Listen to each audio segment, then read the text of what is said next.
Hi and welcome to Exploring with Em and Stu. And today we are here at Beacon Hill Fort in Harwich on the Essex coast. And if you're one of our long-term followers, you may remember that we've actually been here in the past, a very, very long time ago. But today we're armed with better cameras and hopefully a lot more knowledge to take you for a better look.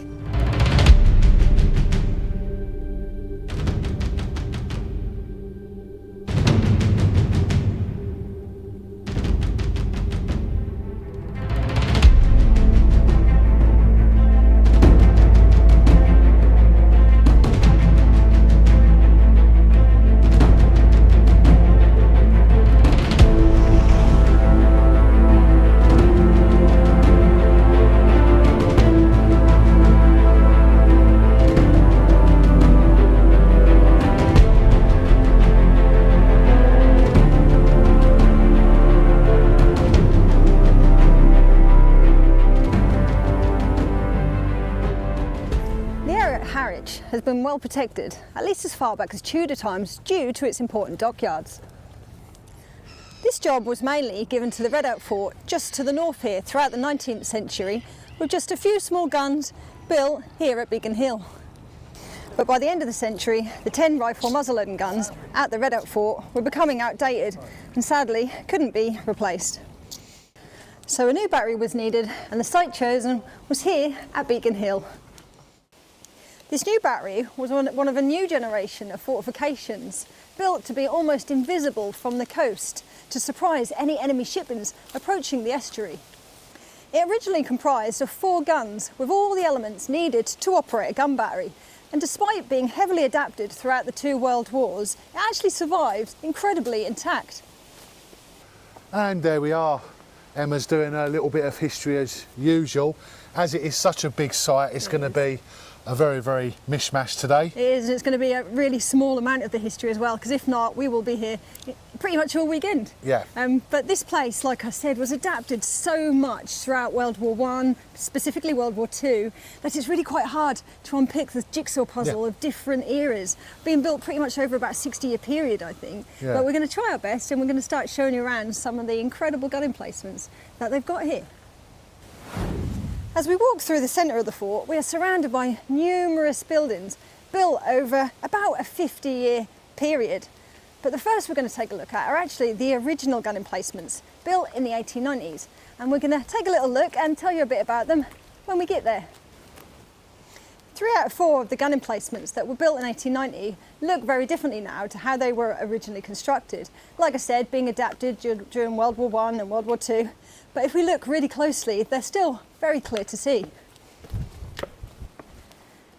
Here we have one of the original 10-inch breech-loading guns that was built on a hydro-pneumatic disappearing carriage, which is set in the middle here. And these had a range of 4.5 miles.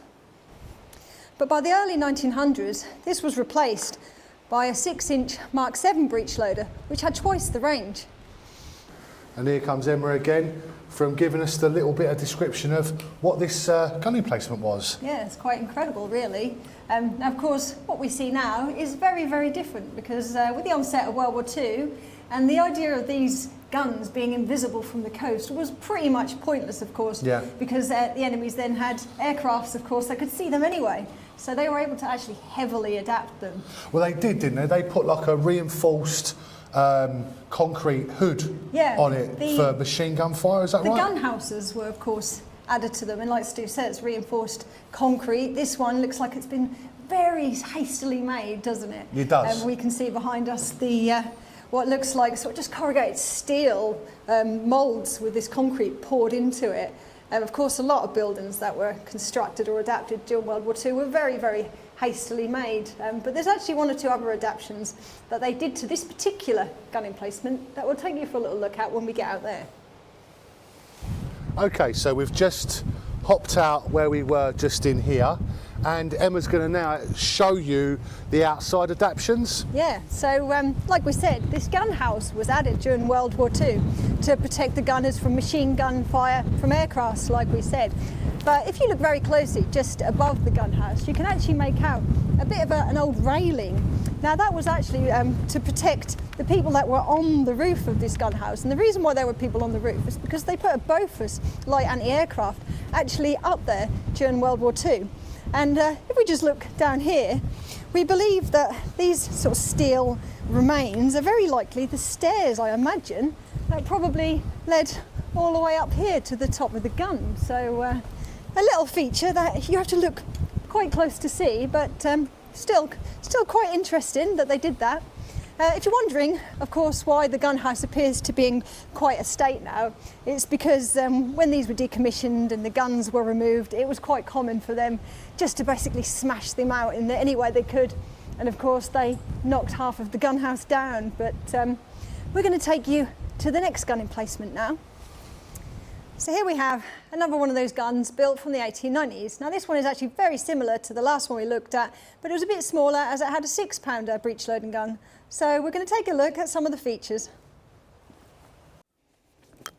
So this 6-pounder breech loader was also another one of those disappearing guns that was mounted just there, but of course it needed ammunition. And just down here we've actually got part of the hoist system. Now all the cartridges and shells and that were stored in an underground magazine which is just below us, and we're going to take you for a little look at that next. But just behind us, as you can see deep down, we've got where the carriage for the gun was mounted, and this was also actually updated as well around about early 1900s to one of those sort of 6-inch breech loading Mark 7s, I think, as well. But if we just look above us, just up here, you can see it's surrounded by a concrete gun house, and this was actually also an adaptation that was made in World War II. But we've also got a few little features that I'm going to get down and show you in a second.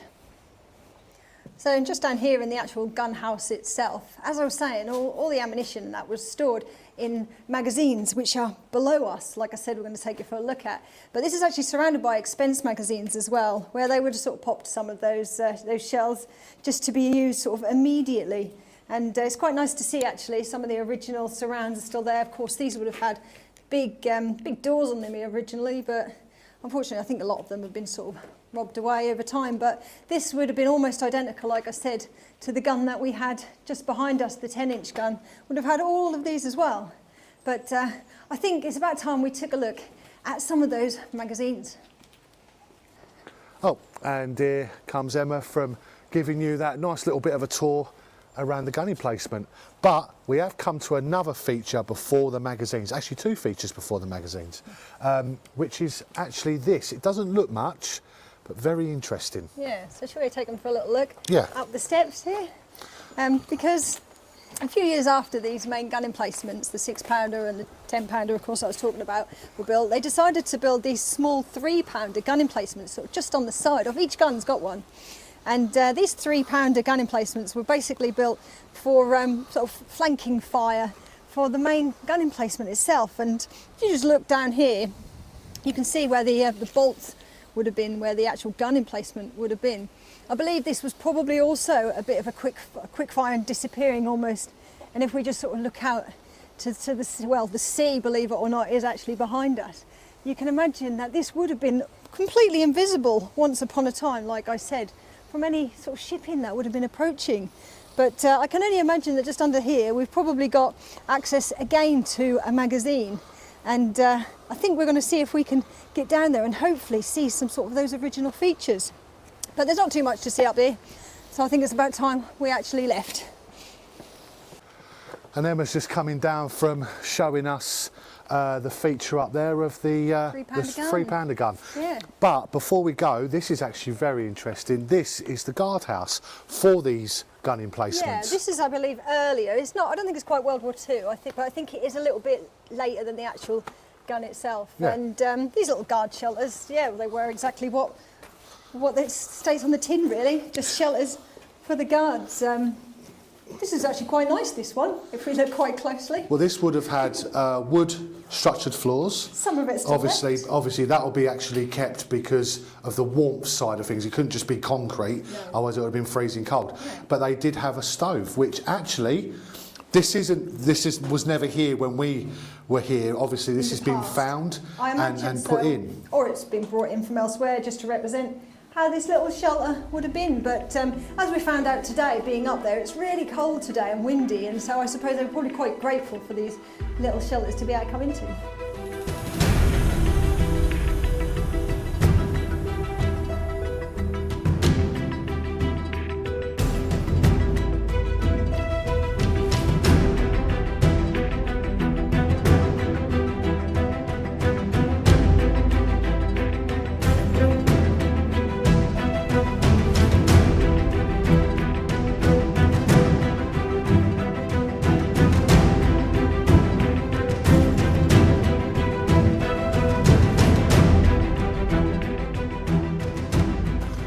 So coming out the guardhouse there, and obviously the gun emplacement's just here.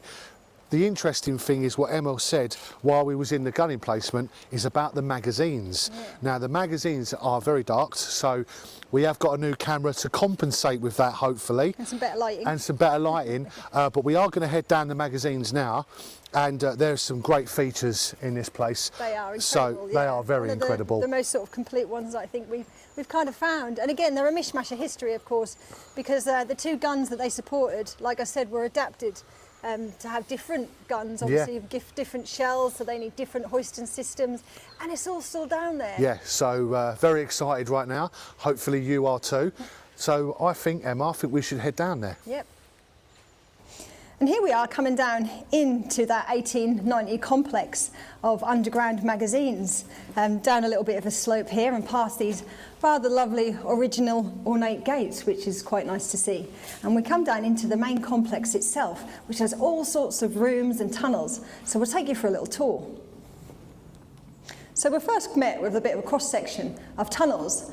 And the one behind us, which has got a lovely gate at its end, was up to the 10-pounder gun. And just down this tunnel led to the 6-pounder gun. And if we take you down the end of this long corridor, past another lovely light tunnel, because of course being an earlier battery, this needed oil lamp lighting down it again, would have been glazed. But we come to a bit of a stairwell. And unfortunately this stairwell doesn't actually go anywhere nowadays, because of course when it was adapted for the new guns later on, it had this one blocked off. I guess they just didn't need it anymore. And coming just around the corner from that corridor we just shown you, we come into the actual magazine itself where all the cartridges would have been stored. And if we just take you down, again, another long corridor, we can see all of these, again, more shelving, tables where the cartridges would have been stored for the 6-pounder gun. But quite fascinatingly, we've actually got an original shell lift here. I believe this probably dates from the later gun when it was updated to those 6-pounder Mark VII breech loaders. But it's really fascinating again to see that this is all still here, and maybe with a little bit of oil it might even work. They put a little bit of a shell to represent what the shells would have been like. But as you can see, again, this was likely manually driven, and there would have been a little bit of a system here where they would have sort of wound it on. But quite lovely to see. But if we just take you a little bit further on, again, more adaptations, because this was another shell lift, another hoist, probably from the earlier gun, I imagine. That would have been here, and that goes all the way up there to a little bit of a hatchway, which we could actually see when we were up there. Just passing by that cross section behind us and down to the other corridor, which is just opposite that one. And this is actually the magazine where the cartridges for the 10-pounder gun would have been stored. And down here we've got yet another one of the hoisting systems, and this one is actually quite different to the one that we've seen just down there. I'm guessing maybe because these shells and that were probably an awful lot bigger and heavier. But it's quite nice to see, again, some of the original mechanisms in place, and it goes all the way up there to the gun. And of course down here, again, we've got more remains of the original system where they would have been able to sort of pull the cogs up and rise up those shells right up to the top. You can even see a little bit of the original chains in that in place. So shame it's a little bit damaged, but it's really lovely to see that. Just coming back down the corridor where the cartridge magazines for the 10-pounder gun would have been, and we actually brought you into a shifting lobby. Now the shifting lobby was where the guys that were going into the cordite magazines would have had to get dressed into their cotton outfits with their spark-proof shoes, probably leather. And you can see just on the wall here, we've got likely where some hooks would have been, where all their little outfits would have sort of been hung up. But just through here, we've actually got the cordite magazine itself.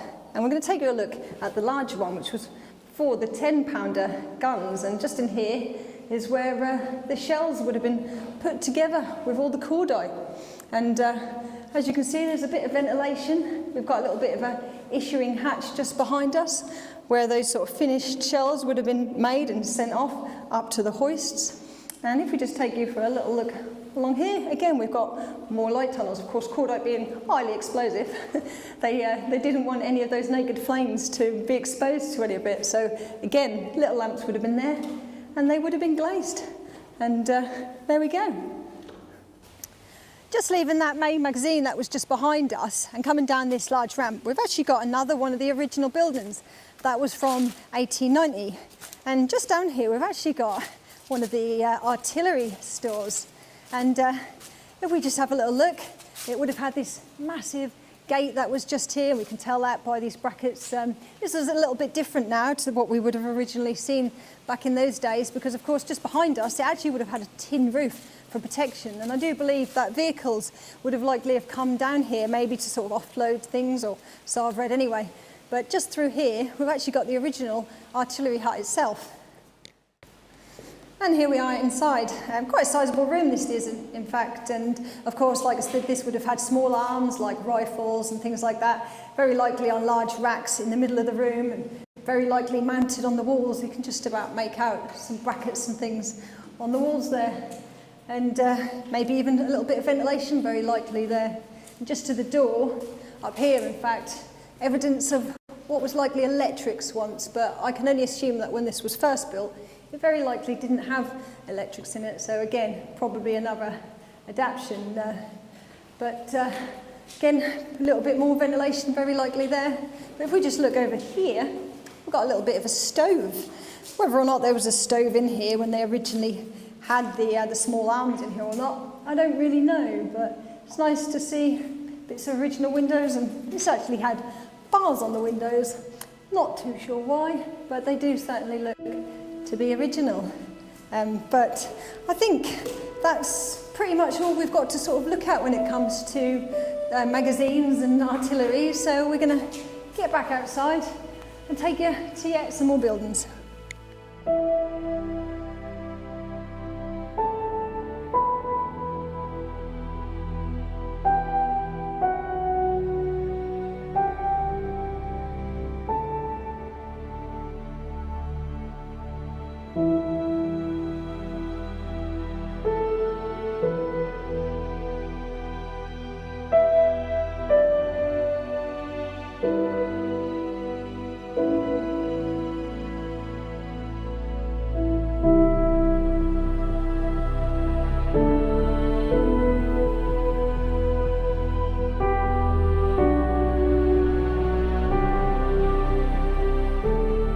So Emma's just come out of the artillery stores there, which were very interesting, as you know, kept in small arms and rifles and stuff like that. It's interesting to see it like that, actually, because when we came here originally 6 or 7 years ago, it was almost a little bit sort of half buried still. It was, yeah. So it's incredible to see what they've actually done in the last few years to uncover a lot of these structures and their features, which is nice. That's it. It's actually been a pretty good time that we've been spending here at the moment, and hopefully our new camera has prove that in the dark. Yes, certainly not going to be as bad as the last one. No, definitely not. But I was originally saying that this had 4 guns in the 1890s, and of course we've only looked at 2 of them so far.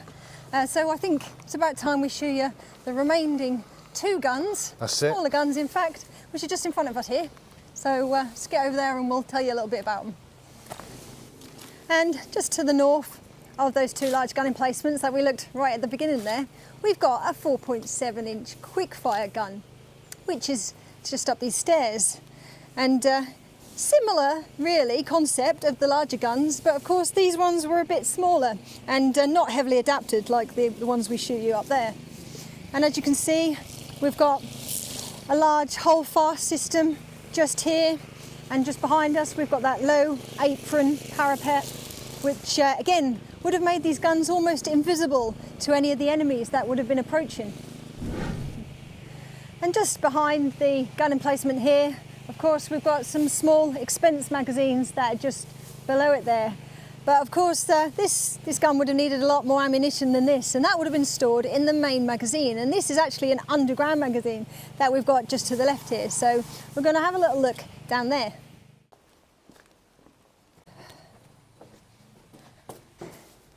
Here we are in the magazine for that 4.7-inch quick load and breech loader that we show you. And this isn't anywhere near as big as the main magazines that we show you for the main guns, but there's still some really interesting features in it.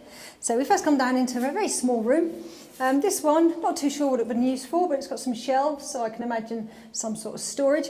We actually believe these are original, certainly to when this particular fort was still in action, which was right up until sort of after the Second World War, of course. But if we continue forward, where a nice door would have of course been, we come into the actual magazine where the cartridges would have been stored. And again, we've got some really great original features here, where shelves would have been once upon a time, beautiful vaulted ceiling, and just over here we've got evidence of ventilation in the walls here. No doubt they would have had some nice ornate grills or something on them, I should imagine. And again, we've got some light tunnels, of course, being sort of a Victorian fort magazine. This would have been powered likely by oil lamps, I suppose. And so again, they needed to be protected from all the bombs and stuff that were in here, basically. But the larger room that we come to just over here was the cordite magazine. Again, very similar to what we've already seen. And this is where those charges would have been all sorted and put together. And I can only imagine there would have maybe been a small shifting lobby, very likely, where they would have got ready to prepare all of those shells. But when they were actually put together, these weren't actually hoisted up using one of those sort of hoists that we saw in the others. These were just manually sort of picked up, I guess, out of the magazine here and just carried up to the guns that were just either side of the magazine.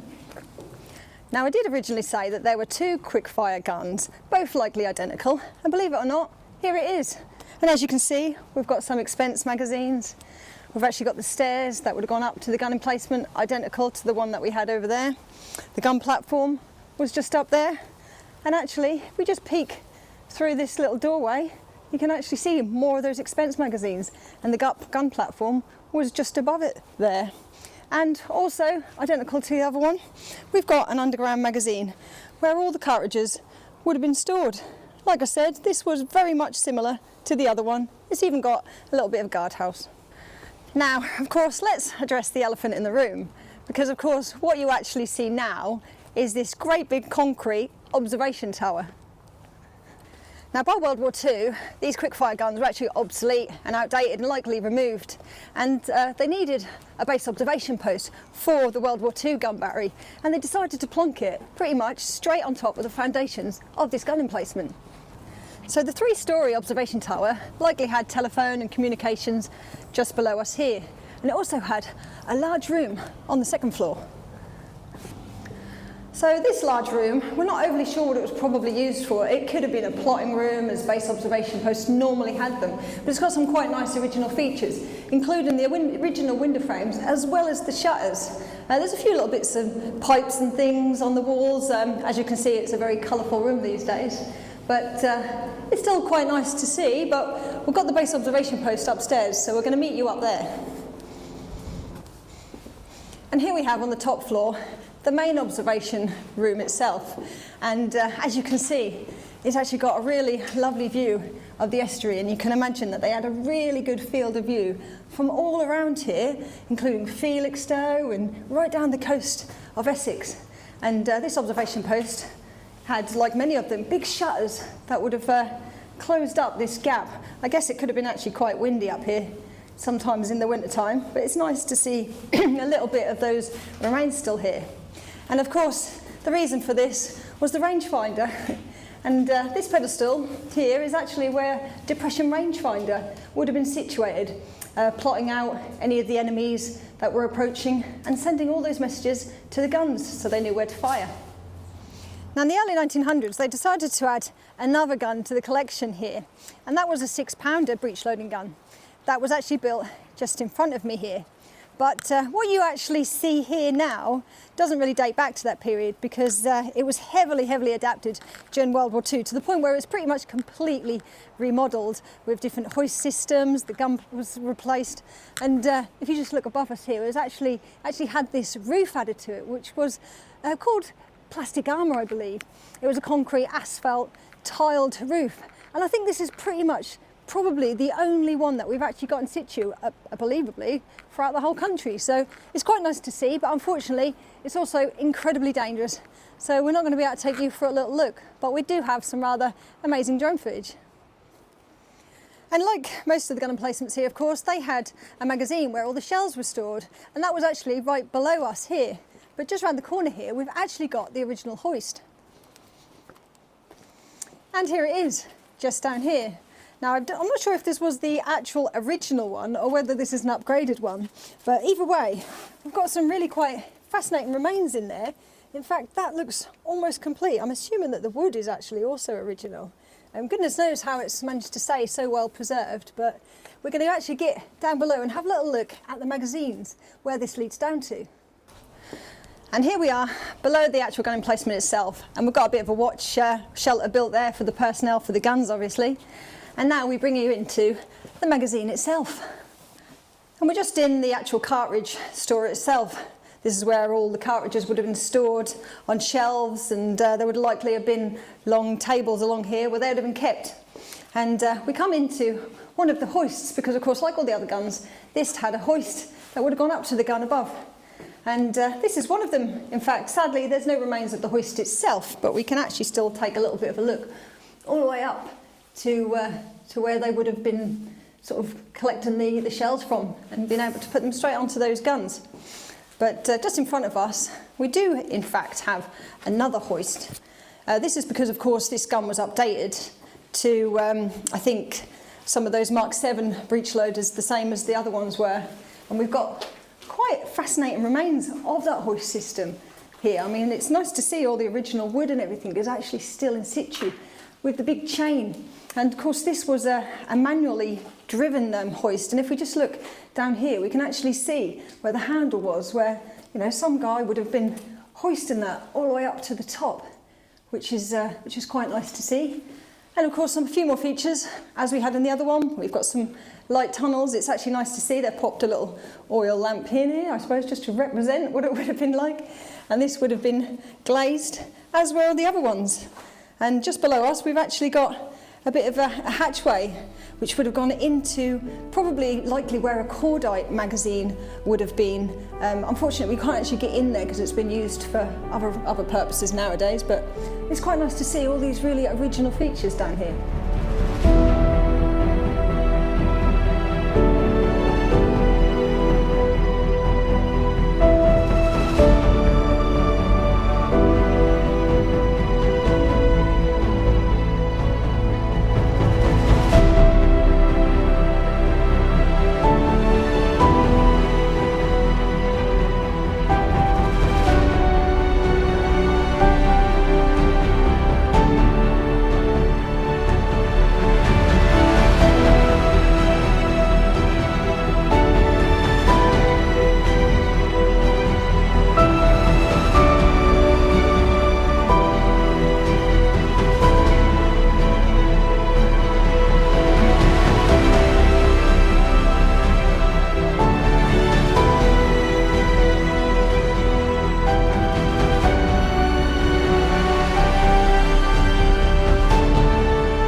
Now, of course, like any large collection of gun emplacements on a battery, they also needed a lot of other structures to help them operate.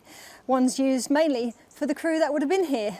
And there's quite a lot remaining from this particular collection of buildings. So we'll have a little look and see which ones that we can point out to you. So just opposite the main entrance here, we've actually got the guardhouse, and this dates from 1890. It was repurposed sort of several times afterwards. I believe it was the Master Gunner's house in the 1930s. I think it was actually used as a bit of a mess room later on in the Second World War. But just down here, we've got plenty of other buildings that were used by the actual crew that was stationed here.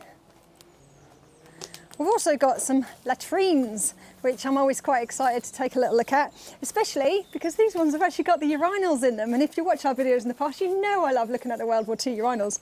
And we've actually got two of them just sitting here.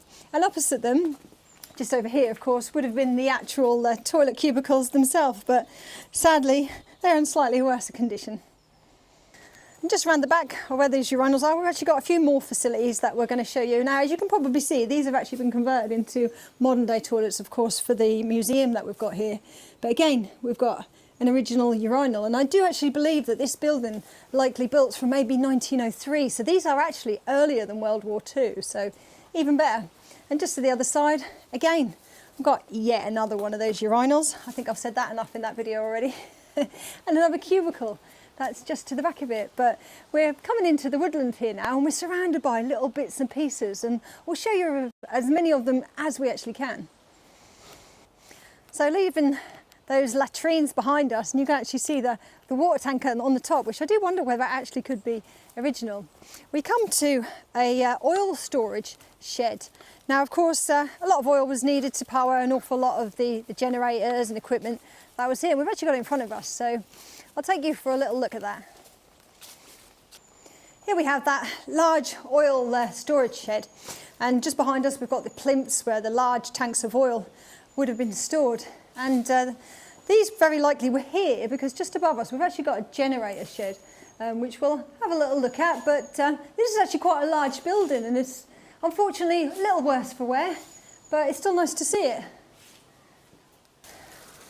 And there's that oil generator. That's actually quite cool, isn't it? The oil storage, sorry. Yeah, it's quite impressive Yeah. large building. Very likely dating from World War II, we think. Yeah. And But you can clearly see they're trying to look after it. They've got acros on it. The people that own it obviously have restored and tried to keep everything original, but obviously some things are falling down they're trying to be safe with. They are, because last time we were actually here a good few years ago, we couldn't actually go inside this because it was unsafe. So it's nice to see that they're propping it up. You can understand why, because there's nothing really holding this end up anymore. No. Is there? And judging through other buildings that we've seen, we've had to do the same. Because obviously we went to that little battery area a little while ago, the gun emplacement, where the concrete ceiling had been falling in. It certainly was, So to have something like this so you can just go in and out of it's pretty cool. Yeah. But now we're actually going to be heading to the generator room, which actually has an interesting history. So I'm going to hand you over to Emma for that when we get up there. The new engine house here was built around about 1942, and it actually replaced the original engine rooms that we're going to take you for a look at in a minute. But this would have housed large diesel generators that would have been actually on plinths, and again this is being used as a bit of a museum at the moment for exhibitions, but you can just about make out the generator plinths here, and we know from being in the past that there's actually a row of them all along here. There's also gullies running all the way throughout, which would have likely have housed pipes for the fuel that of course would have that all these diesel generators would have needed. And once the power was created, of course, in these generators, it was actually sent to switch boxes that were sort of around the area, which then would have distributed the electric throughout the whole site. But there's one or two other little features to show you on the front, so I think we're going to get out there and show you some of those. So just coming outside the building, we wanted to point out some of the original features here because it's got quite a few. These massive windows. They've actually got some of the original frames in there, which again we very seldom see original windows, especially in these types of buildings. But just around the corner here, we've got something that's quite interesting, because these are actually the original hoods from the extraction system that of course these large diesel generators needed for all the fumes. And they obviously took the fumes out of the buildings, but I don't think I've ever actually seen any dating from this era, so it's really nice to see them here. Now, we've mentioned that many adaptations were actually made to this area during World War II, and we do know that it was surrounded by pillboxes, likely at least 3 of them, and there was also at least 4 spigot mortars that they know of anyway, and we've actually got one just through here, also known as a blackguard bombard. It would have had a mortar gun mounted in the middle, mainly used for the home guard, and they would have been able to very hastily pop their guns on there and protect the area if needed. We now bring you down into the original steam power generator complex, and this was built in 1890, and they actually believe it's probably the first of its type built in Britain. And we've got quite a complex of rooms and tunnels down here. And the first bit we bring you to is actually what we believe is the original coal chute, where the coal would have obviously been loaded from above and down here. And there it would have been put into the coal room, which is actually just through here. And here we go. Here's a small room where they would have kept all the coal to be used in the generators that are next door. And just next door to where the coal room was, we've got the main generator room itself. And in here we would have had two large steam, very likely compressor engines that would have been powering all the site back in those early days. And if we just look above us here, we've actually got some ventilation where the steam and the air would have been extracted away from what would have been quite a steamy room, I should imagine, back in the day. But if we just take you through this room here, we've got some tunnels with a few more features to show you. And coming out of that main generator room itself, we bring you into a long corridor, and we actually know this was separated into two separate sections, and we believe there was more of those steam-powered engines in here at some point. But of course this was adapted and used for different purposes during World War II, but particularly. We've got some electrics on the walls, which we do believe was likely used when this area was used as workshops back in the day. And if we keep on walking down the corridor, we've got some other little features and things, likely for ventilation maybe, for the generators and that were down here back then.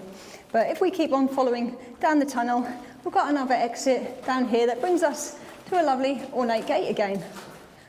So following down the end of the tunnel, we can see some lovely original grates on the floor. Of course, this complex would have had all these grates with all the wiring and pipes and all sorts of things protected. But we've got a really lovely original gate. Again, really nice to see. And this would have led to a ladder that would have taken the people down here up above. So here we are, we're on a range of rooms that are artillery rooms, is that right? That's, I believe it is. These date from around about the 1895, I think, so they're actually quite early. We actually thought they were World War II in the past. Yes. And like you said, they were for artillery stores. Yep. I think they later went on to be used as workshops, and there's actually numerous rooms along here. Yeah, I mean, like Emma said, this is like picking a jigsaw, and it really is, because there's so much dates here, isn't there? It's not just one date of World War II, World War I, 1895, 1890. It's like I said, it was constructed throughout a 50-year period. Yes. And of course, we are really only picking the tiniest little pieces out, the best bits. There's so much more to see here. But yeah, it's quite nice to see that these are actually still here. And again, they've been used as a bit of a museum. That's so it. We'll have a little look ourselves, but so much more still to show you. We keep saying that lots of changes happened during World War II, and one of the most significant changes was actually the construction of a new battery. This one is known as the Cornwallis battery, and it housed twin 6-pounder guns. And as you can see it behind us, it had a large 4-storey observation tower, as well as the gun emplacements. And below we would have had magazines and crew shelters, all in a small little area right on the tip of the point here. And here we have the Cornwallis battery just behind us. It's quite a stunning sight, isn't it, from the coastline? But sadly, we can't actually take you for a better look than this.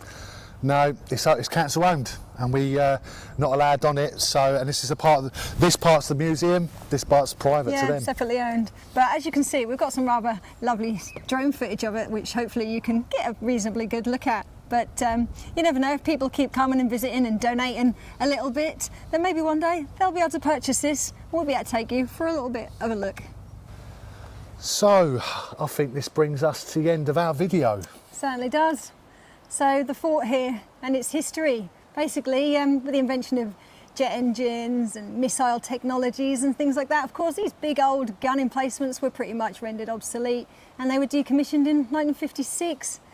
From then, I suppose it just sort of sat derelict, didn't it? Yeah, it did. Yeah, and I think a private owner got it. I think he actually wanted to build houses or something here once upon a time. Of course, he wasn't allowed. No. And then a lovely group of volunteers came along and actually purchased it with their own money and turned it into this lovely little museum, which we can all come and visit for free. Yeah. Of course, we'll be leaving a donation. Yes, we always do leave a donation. But if you have enjoyed the video, please consider liking and subscribing. Our channel's been getting very, very big recently, and it's all down to you. It certainly has. We've got plenty more military stuff like this if you want to check that out. And of course, we've also got our Patreon for £3 a month, so you can check that out. But from a very, very quick look here at Beacon Hill at a small amount, been a fantastic day, so we hope that you've enjoyed watching. So until next time, Thanks again. thanks for watching. Bye-bye. Bye-bye.